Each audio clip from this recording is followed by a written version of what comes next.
Rorke Denver, welcome to the show. Thanks for having me. Well, glad to have you on the show today. We're going to talk about your book, Damn Few, The Making of the Modern Navy SEAL. You're a Navy SEAL yourself. Before we talk about your book, let's talk a bit about your career. What was your career as a SEAL like? Why did you become one, and what did you do while you were a SEAL? Yeah, when I was in my senior year of college, I was trying to figure out what I want to do, with my life. And a bunch of my buddies were going to go into go into finance and go into the workforce and kind of go, seek their fortunes, which I have no problem with whatsoever. I just like getting adventures. I like playing rough and competing. And it felt like there was something more to do. And I was actually reading Winston Churchill's My Early Life, an autobiography he wrote much later in his life, but it kind of captures the first 30 years of his adventure, and it just was nothing but adventure. Service to country and military academies and the Boer Wars in Africa, where he's a prisoner of war and escaped. And he just has a tremendous, as we all know, a tremendous way with words and leadership. And there was just something about that book that struck me like a lightning bolt. So I knew I wanted to serve. And then once I knew I wanted to be an officer in the military, I kind of researched what programs would be the right fit. And I heard there's this group of naval commandos down in Southern California where about 80% of the people didn't make it through. And that sounded like the right odds to me. So the SEAL teams were just, felt like the right place to kind of pursue my leadership path and to really push the warrior, in me to the furthest extreme. And that proved true. I came in pre 9/11 and had a couple of years in deployments before those events unfolded. And then, a decade and a half of chasing bad guys. So pretty much the entire time we've been at war, I've been in a great position to go get in that fight and participate in those engagements. And I feel very lucky that was the case and that I got a chance to learn those things I learned from that time on the battlefield. And then I finished my career on the active side of my SEAL time running training back in Coronado. So running the basic course through Hell Week and then all the advanced courses to kind of round up my active time. So I've had a pretty complete block of time in the Navy, and it's just been a gift. That's awesome. Yeah, a lot of people don't know about Winston Churchill, that he actually served in the military. Oh, yeah. No, I mean, he had tremendous military service, both as a young cavalry officer and then as a war correspondent, a writer. He spent, more time in harm's way, but, a fascinating run all over the East and Asia and into Africa with tremendous, building blocks they learned there to later lead that island through its most tumultuous times, all our most tumultuous time, maybe, although we might be eclipsing it now. Right. So what do you do now? So I'm still a commander in the reserves, which keeps me connected to the SEAL teams. I still get my reserve time in to kind of build towards retirement. And I want, I've got kiddos. I want them to see me in uniform, and that service is very important and something that our family does. I do a lot of speaking to kind of corporate America on leadership and high performance teams. I wrote the book that we'll talk about today a little bit, Damn Few, and then my newest book that just came out, Worth Dying For.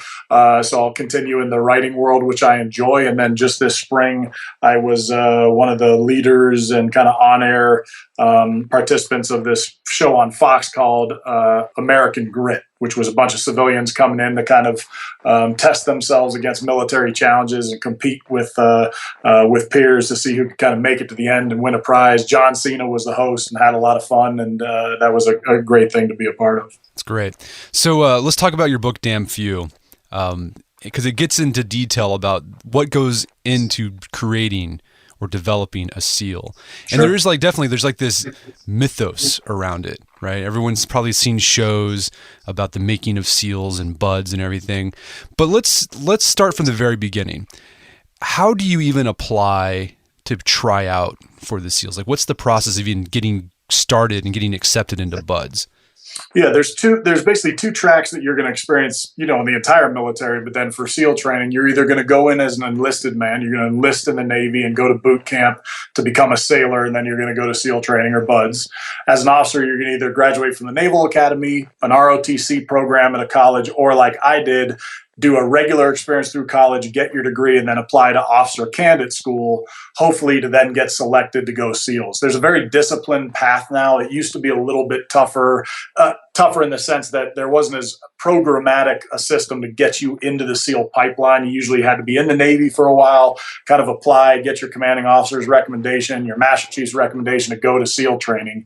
Now you could walk in, a young lion could, graduate from high school, walk into a Navy recruiter's office, say, I want to be a SEAL, and they could drop all the paperwork to then compete for that spot. So there's a physical test, push-ups, pull-ups, sit-ups, a run, a swim to just find, make sure you've got the basic physical capacity to do the training. And then there's some academic tests and some personality and kind of psychological tests that we ask of a young lion to see if they're right for our brotherhood. And then you're on your way. Okay.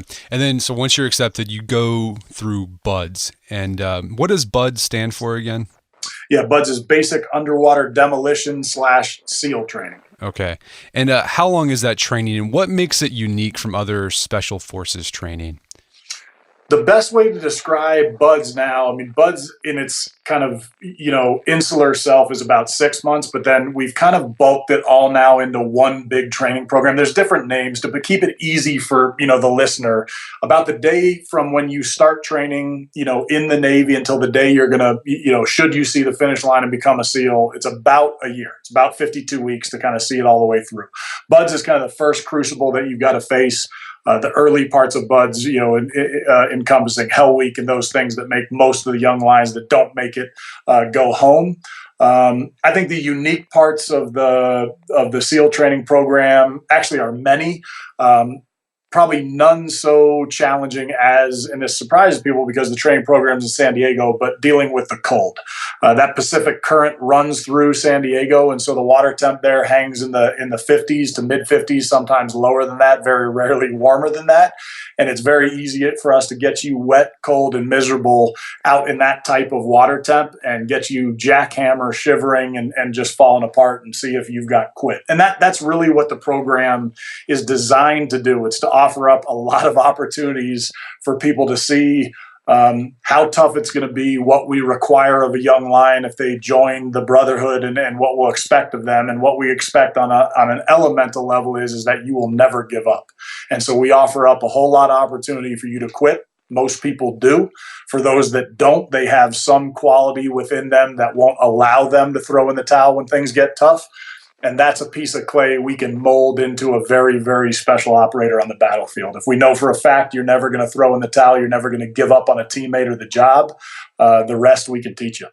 Yeah, and one of the interesting aspects of it that was kind of funny in a sadistic sort of way was how you and the instructors would often make things like unfair for the guys going through BUDS, and they would kind of gripe about it, but there was a reason to your madness. And so can you give me examples of how you guys made things unfair for the guys and why you did that? Yeah, it's very, very pointed, and we don't do anything by happenstance. And frankly, not only in the SEALs, in military training, there's a lot of things that people will see from the outside or even experience. They don't understand why we're doing it. And there is a why to everything we do, from folding your underwear a certain way to cutting your hair and wearing uniforms. All that stuff is building blocks to prepare you for the ultimate possibility of going into combat and doing that well. One of the things we do at SEAL training that I kind of coined a phrase called random acts of instructor violence. And the simplest way to do this, and what I mean by that violence is not actual violence on the student, but the type of punishment or remediation we give to a class when they're making a mistake. They're going to do push-ups and runs to the surf and get wet and sandy and carry their buddy down the beach, and their buddy will carry them back and just kind of destroy them physically. Is if I were to tell you, let's say you were running a class and I said, hey, I need you to be at the pool deck tomorrow morning at 6 a.m., have your mask and fins, everything ready and be ready to go. If you showed up at 6:04, you can pretty much imagine what your SEAL training day is going to be. We are going to destroy you because you failed to meet the standard that we gave you, right? So that's just going to turn into a horrific day. But sometimes we'll give you that same direction. And let's say the instructor staff shows up early. Maybe it's 5:50. We're 10 minutes early, but you guys were 15 minutes early. You're in perfect ranks. You did everything we asked you to do. We can even see a little gleam in your eye or a smile on the student's face to being like, yep, we did it right. We're here. This is great. And we'll beat you worse than the day you did it wrong.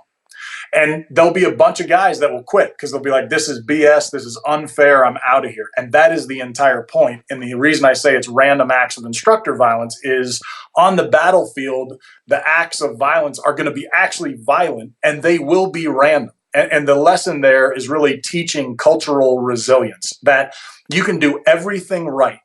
You can do everything perfectly, and it can go catastrophically wrong. And very few people are designed to metabolize that. Most people, things go wrong and it breaks them down.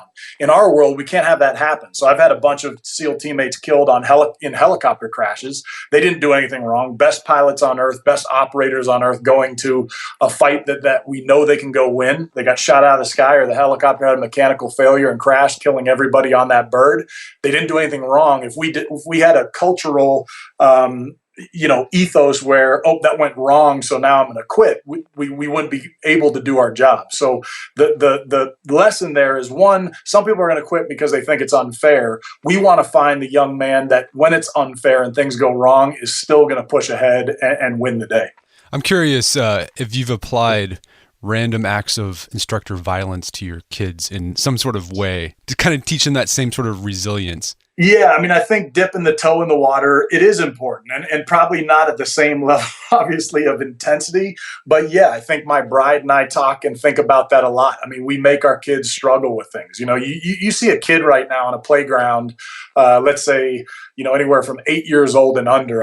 Any playground USA, and you see a kid trying to zip up their jacket and they can't get the zipper to work, you will see like 7 parents swoop in, descend on them to help them zip their jacket. And it is an absolute tragedy, because they need to learn to struggle. They need to learn to fix things and solve things on their own. That's what's going to create their ability to be resilient and function in the world. I think we're making things so easy for everybody. And just culturally, our society has all but eliminated pain from our lives and suffering. And to be honest, I think it's a tremendous mistake. I really do. I think pain is where the growth comes. Suffering is where you find how tough you are, and then you're inoculated to future suffering. I think that's one of the things that SEALs have is I can teach anyone to shoot effectively, accurately, jump out of planes, do all the things we ask SEALs to do.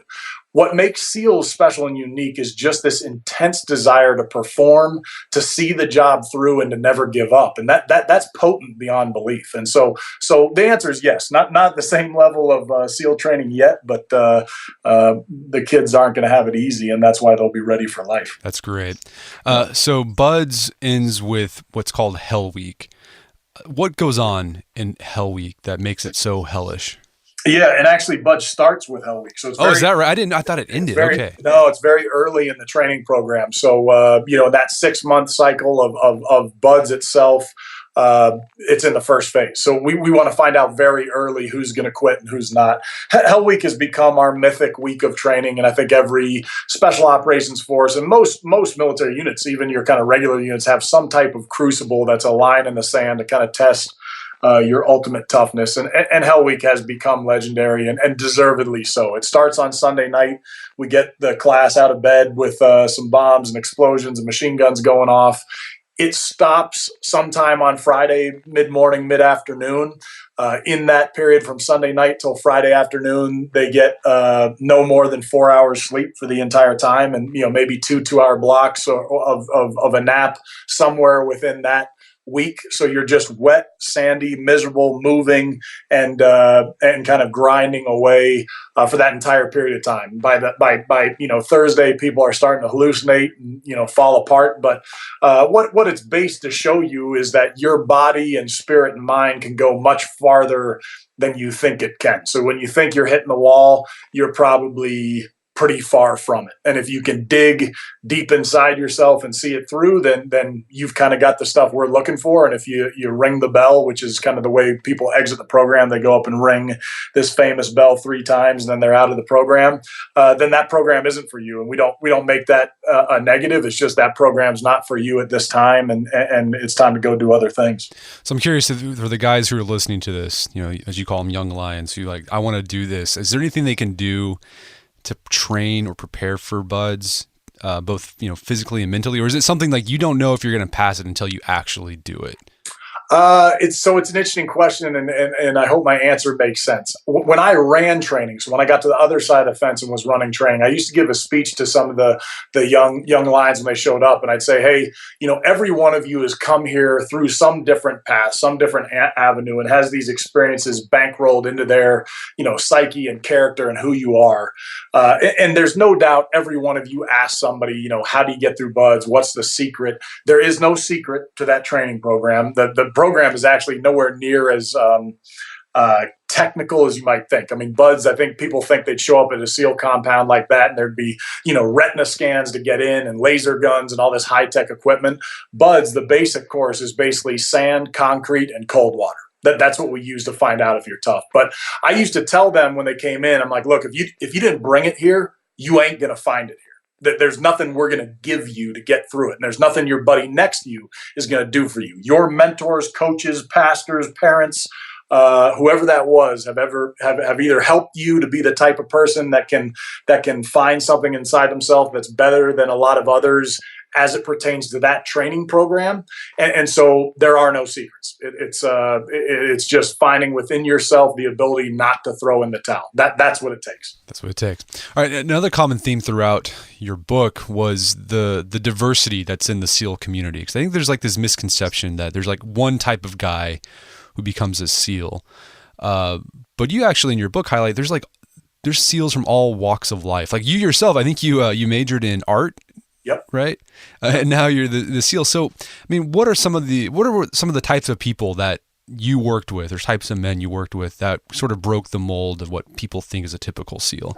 Yeah, I mean, I think that's the gift of being in the military, and this is not specific to SEALs. I mean, the beauty about being in the military is you've got a kid from the north side of Houston or the south side of Chicago or some tough neighborhood, and then you got a kid that grew up with a silver spoon in his mouth and came from all the advantage you can have, and you got a kid that broke horses in Texas, and a logger from Oregon, and a coal miner from Pennsylvania. So we all come into this place from these different backgrounds, disparate locations, and kind of experiences. And then when you show up in any military training, there's a reason we shave your head and put you in a white t-shirt and some ugly fatigues and the same pair of boots, because we need to get rid of the personality. Now that will come back later. It's not meant to extinguish that, but it's meant to put everybody on the exact same page and realize there's nothing special or something you're bringing to the table to get through this program. But when we get past that and get you in the teams, then what makes you unique becomes what you bring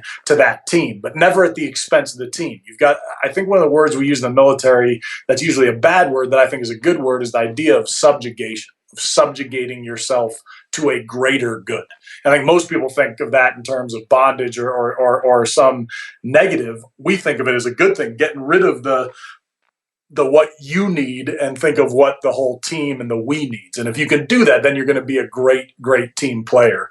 And that's what's unique about SEALs. The fact of the matter is we have guys that are shredded, 6'2", look like they were chiseled out of marble by Michelangelo, and probably what you would expect a SEAL to look like, a big, tough, warrior archetype. But then we have guys that are, 5'1" and, 136 pounds, wiry and just tough as nails. Those are actually usually the most dangerous guys, because nothing can keep them down. And we have guys that, just really come from a lot of different body types, a lot of different backgrounds. And in the end, that's what I'm saying. The program is from the neck up. It's not from the neck down. Gotcha. So what happens after someone passes buds and passes through all the other phases of training?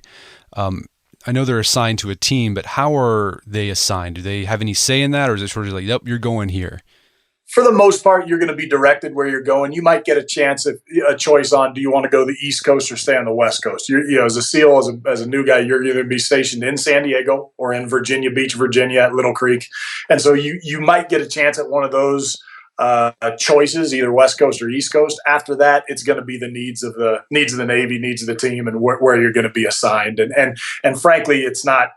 Young guys might think they know where they want to go. It's not important. What's important is that you go there and learn the skill set and distinguish yourself and add to the strength of that organization, as opposed to going where you want to go. Later in your career, you've got a little bit more of an ability to pick, where you want to be, where you want to have your family. But for the most part, you're going to get assigned to a team. You're going to go learn the advanced level, what we're looking to do, the high tech gear, the advanced tactics, and the things that we're going to bring back from the battlefield, so you're effective when you go, and you learn that skill set, and we find out if you can do the job. Okay. Well, speaking of family, you had a chapter about this. I think it's something that people don't think about when they're like, "Hey, I want to be a SEAL." They're probably thinking that when they're single, don't have anybody, any dependence upon them. What's family life like as a Navy SEAL?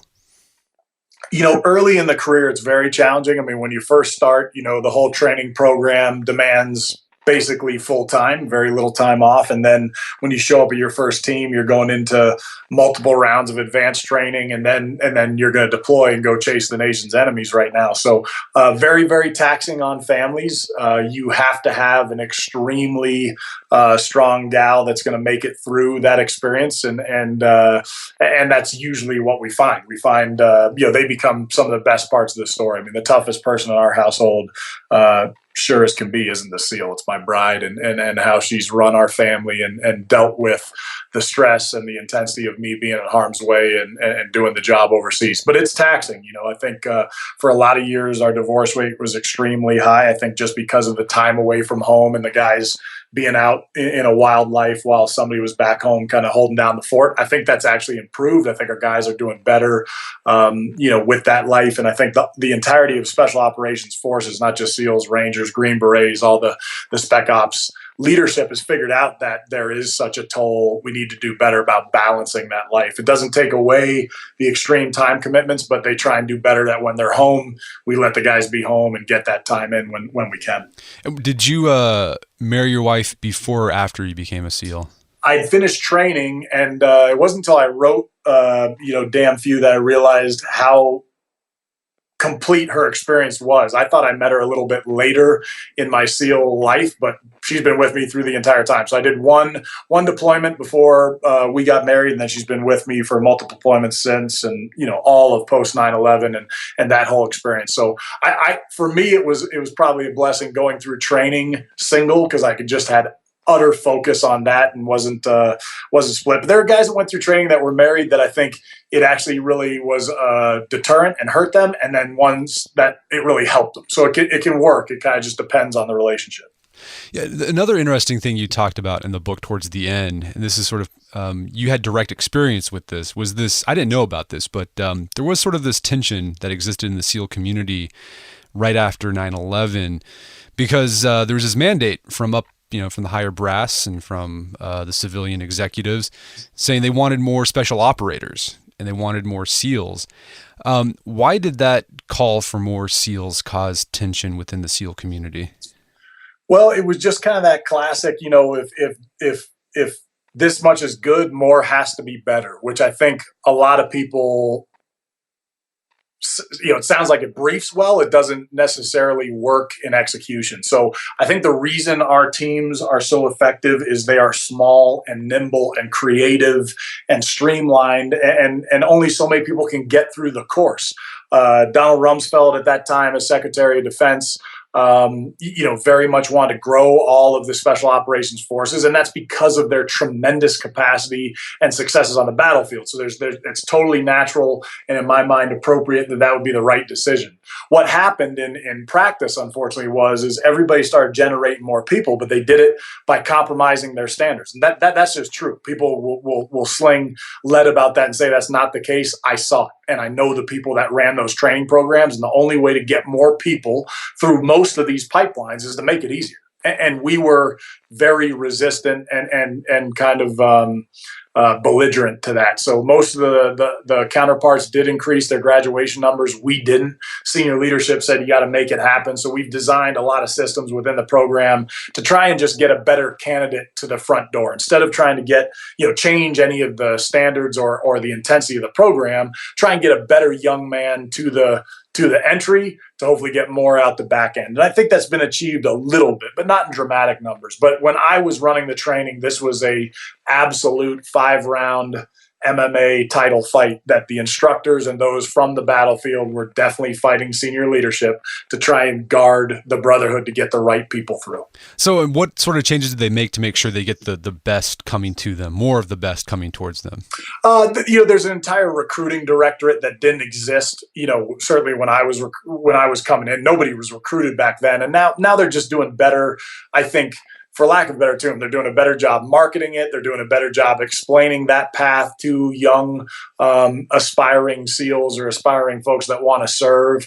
I have pretty personal feelings about how you could do it better, but that's for senior leadership, and that will always be the tension between the military or corporate America or whatever it is. But I think if the standards remain the same, I have no problem with them working harder to get a better product into that program. The fact of the matter is, it is so challenging and such a difficult course of instruction. There are just only so many guys that are going to get through. It is just a fact. Like, we've done it for years, and over some 60-odd period, the attrition rate, 75 to 80%, has held pretty solid. Well, this is interesting about you. Besides being a real Navy SEAL, you played a Navy SEAL on the big screen. I'm sure some of our listeners have seen the movie Act of Valor. How did that happen? When you became a SEAL, did you ever think, I'm going to one day be a movie star because I'm going through Hell Week? Yeah, of course not. In no way was that something I sought out. That was directed by the Navy. There's been a lot of I think tension about this since, but I tell you, like, truthfully, that was approved by the United States Navy up through senior leadership in Washington and Special Operations Command to have active duty SEALs, active duty pilots, and boat drivers. Anyone that was in active valor that's in a uniform is in their actual uniform doing their actual job. And we were placed on orders to go make that movie. So I have a set of Navy orders, documented a number that said, you are assigned in the next 3 months to go make this motion picture for the Navy. I think the impetus for that was to kind of tell our story authentically and accurately, and maybe increase some of the young folks coming into our program. And it did result in that. I think not just that. I think the Captain Phillips rescue, the Bin Laden raid, and some of the high profile missions our community has succeeded in has also created a tremendous amount of interest in young folks wanting to become part of that very elite brotherhood amongst a lot of others. But no, I would have never predicted it. It was a good experience. I mean, positive in that I think the film company did a great job of letting us tell the story authentically, and not fed a script that didn't make sense.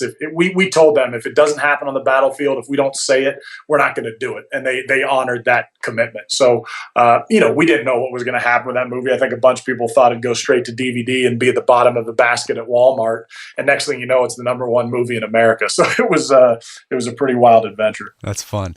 So You got a new book out, Worth Dying For. Can you tell us a bit about what that book's about and why you wrote it?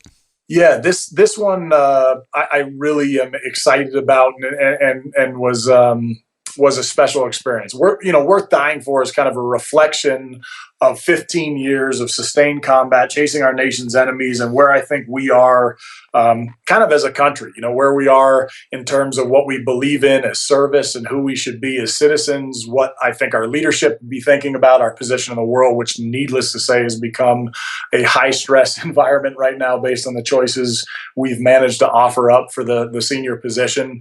It talks a lot about, the idea of everyone serving in some capacity.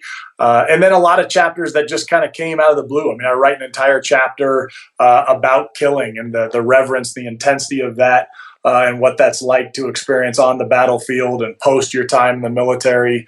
And so Worth Dying For is just a thinking warrior's view on where we are, where I think we should be going, and maybe how better to be, citizens both here at home and abroad. Well, let's talk about that the chapter about killing. I know that's like a question I'm sure a lot you get. Do you get asked that a lot? Like, did you kill anyone, or do people not like to talk about it? I think it's a mixed bag. I think I get asked it a fair amount. I think maybe early on in engagements, people didn't know what SEALs and special operators and how much those in the fight were in the actual fight. I think now people have a pretty good sense if there's a SEAL with multiple combat deployments on the battlefield, there's a good chance he was aiming his gun at a bad guy. So maybe it's lessened, in the past 8 years or something, just thinking, well, probably, of course he has. Although you'd be surprised how much some certain teams have done a lot of the work and how some haven't across all the forces. But the chapter I wrote about that, I think is a very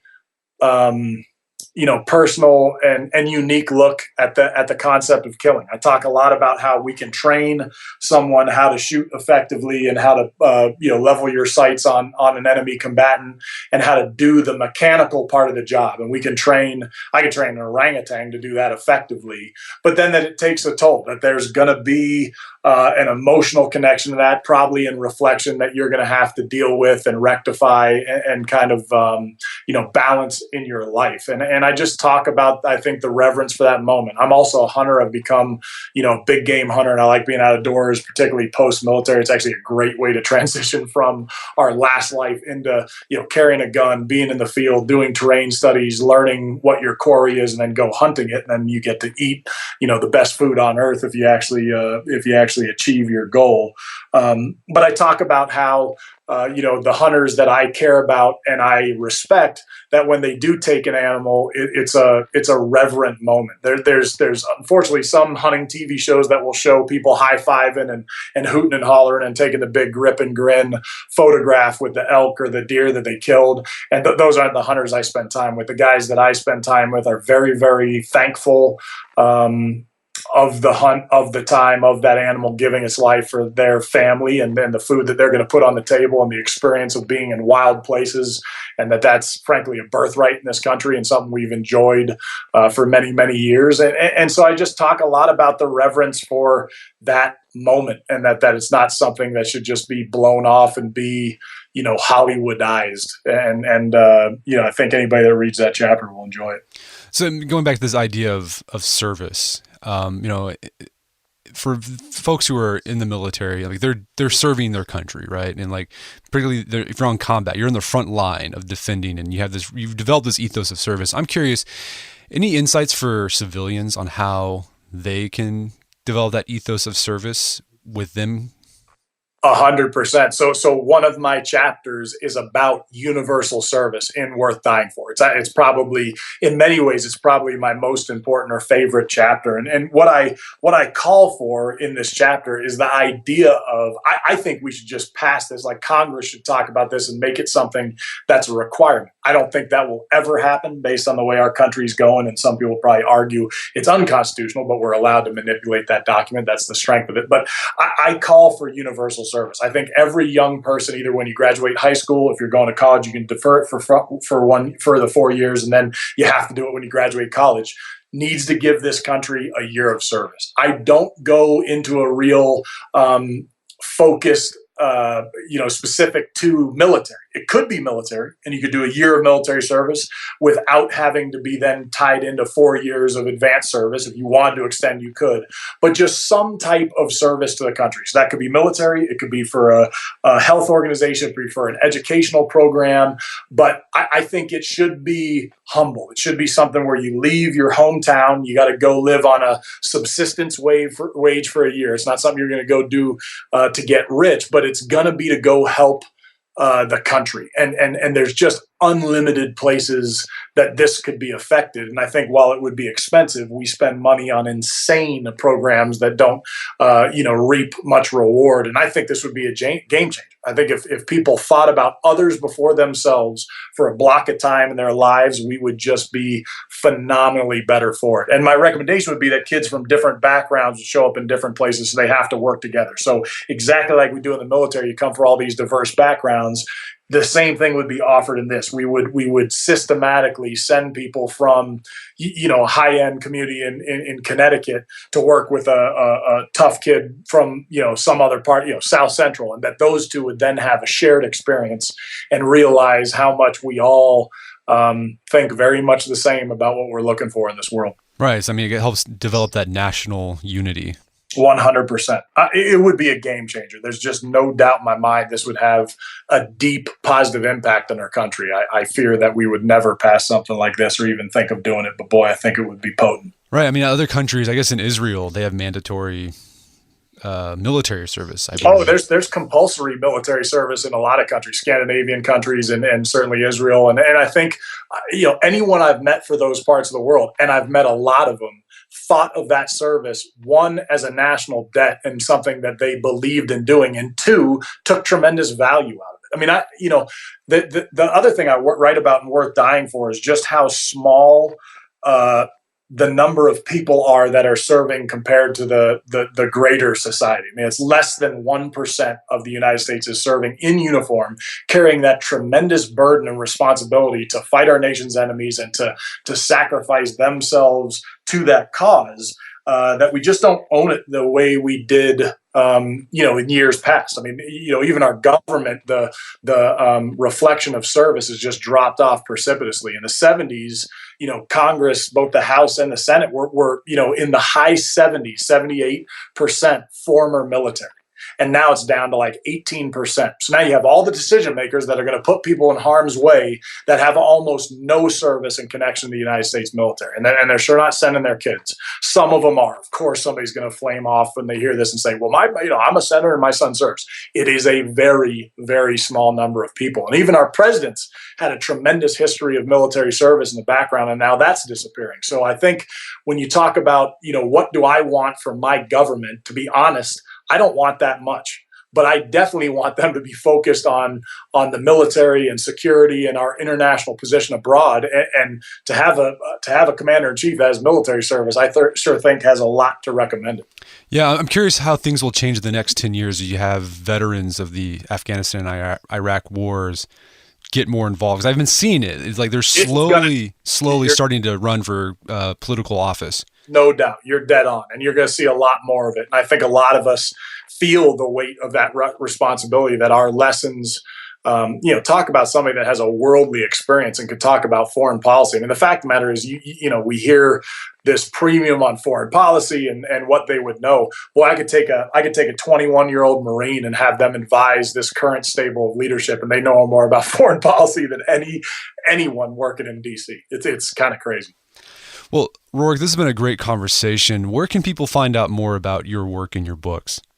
Yeah, so Damn Few is still on shelves in bookstores everywhere, and you can certainly get it on Amazon. Worth Dying For, which just came out this spring. It's called Worth Dying For: A Seal's Call to a Nation. That's the same. Amazon, Barnes & Noble, any place books are sold, you can find that book.